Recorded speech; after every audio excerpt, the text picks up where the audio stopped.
ഞാൻ നിമിഷയുടെ അമ്മ.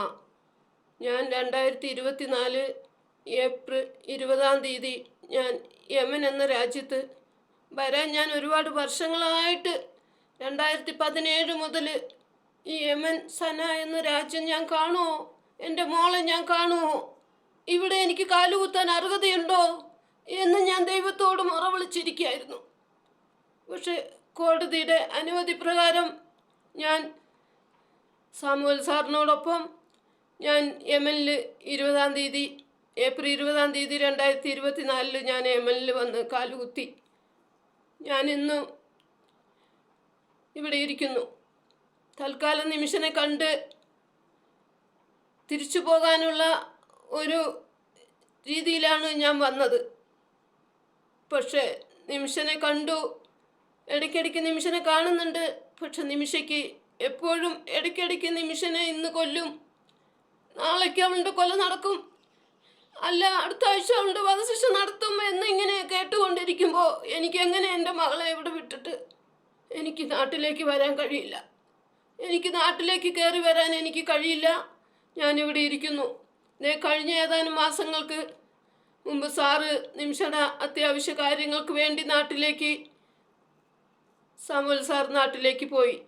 പക്ഷേ എനിക്ക് എല്ലാ ആവശ്യങ്ങളും ഇവിടെ എൻ്റെ എല്ലാ വീട്ടിലെ ആവശ്യങ്ങൾക്കും വേണ്ട മലയാളികളെ എല്ലാവരെയും പറഞ്ഞ് ഏൽപ്പിച്ച് എനിക്ക് വേണ്ട സൗകര്യങ്ങൾ ചെയ്ത് ഇവിടെ അവരുടെ അമ്മയെ എങ്ങനെ നോക്കിയിട്ടുണ്ടാവില്ല, അതിനേക്കാൾ കൂടുതലായി എനിക്ക് വേണ്ട സംരക്ഷണം തന്ന് ഞാനിവിടെ സാമുവൽ സാറിൻ്റെ വീട്ടിലിരിക്കുന്നു.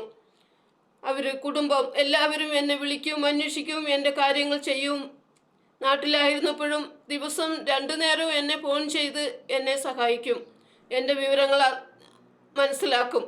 എനിക്ക് യാതൊരുവിധ ആരോഗ്യ പ്രശ്നങ്ങളോ ബുദ്ധിമുട്ടുകളോ ആരും തന്നെ എന്നെ ഇവിടെ നിർബന്ധിച്ച് ഇവിടെ ഇരുത്തുകയോ ഞാൻ ഇവിടെ ആരുടെ തടകിലും ഇരിക്കുന്നില്ല.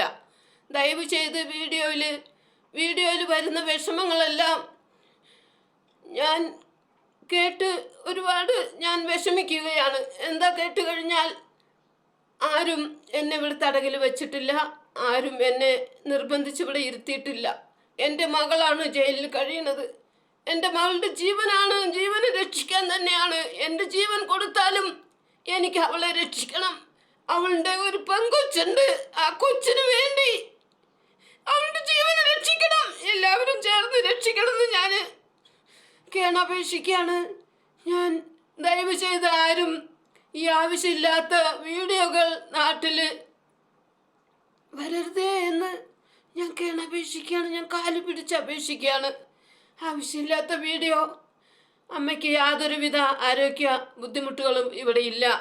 എല്ലാ കാര്യങ്ങളും അമ്മയ്ക്ക് വേണ്ട മെഡിസിൻ, അമ്മയ്ക്ക് വേണ്ട എല്ലാ സൗകര്യങ്ങളും സാമുവൽ സാറ് ചെയ്തു തരുന്നുണ്ട്. ഇപ്പോൾ ഇവിടെ നടക്കുന്ന എല്ലാ കാര്യങ്ങളും മീറ്റിങ്ങുകളും എല്ലാ നിമിഷനെ കുറിച്ചുള്ള കാര്യങ്ങളെല്ലാം ഞാൻ അറിയുന്നുണ്ട്. ഞാൻ അതിന് പൂർണ്ണ ഉത്തരവാദിയാണ്. ഞാൻ ഉത്തരവാദിത്വം ഏറ്റെടുത്ത് ഞാനിവിടെ ഇരിക്കുന്നു. എല്ലാ കാര്യങ്ങളും എന്നോട് പറയാറുണ്ട്. നിമിഷനെ ഇടയ്ക്കിടയ്ക്ക് എന്നെ കൊണ്ട് കാണിക്കാറുണ്ട്. സന്തോഷമായി ഞാനിവിടെ കഴിയുന്നു. എൻ്റെ സന്തോഷങ്ങൾ എപ്പോഴും എൻ്റെ സന്തോഷം എന്തെന്ന് കേട്ടാൽ എൻ്റെ നിമിഷം രക്ഷിച്ച് എൻ്റെ കൂടെ വരും. എന്നോട് അമ്മ വരുമ്പോൾ മമ്മിനെയും കൊണ്ട് വരുമെന്ന് കൊച്ചു വാഗ്ദാനം ചെയ്തു. എൻ്റെ നിമിഷയുടെ മകള് എന്നോട് എന്നും വിളിക്കുമ്പോൾ പറയും, ഞാൻ പ്രാർത്ഥിക്കുന്നുണ്ട് അമ്മേ, അവളെയും കൊണ്ട് മേരിയമ്മ വരുമ്പോൾ, കൊച്ചിനെയും കൊണ്ട് മേരിയമ്മ വരുമ്പോൾ മമ്മിനെയും കൊണ്ടേ വരുള്ളൂ എന്ന് ഞാൻ ഉറച്ച് പ്രാർത്ഥിക്കുന്നു ദൈവത്തോട്. തീർച്ചയായും ആ കൊച്ചിന് അവളുടെ മമ്മിനെ കൊടുക്കുക, അവളുടെ മമ്മിനെയും കൊണ്ട് നാട്ടിലേക്ക് എത്തുക എന്നാണ് എൻ്റെ പൂർണ്ണമായ ഒരു ഉത്തരവാദിത്വം. എനിക്ക് എൻ്റെ മകളെ തിരിച്ചു കിട്ടണം. എല്ലാവരും കൈകോർത്ത് പിടിച്ച് എൻ്റെ മകളെ എനിക്ക് ജീവനോടെ തിരിച്ചു കിട്ടാനായിട്ട് നിങ്ങളെല്ലാവരും സഹായിച്ച് അവളുടെ ജീവനെ രക്ഷിക്കണം.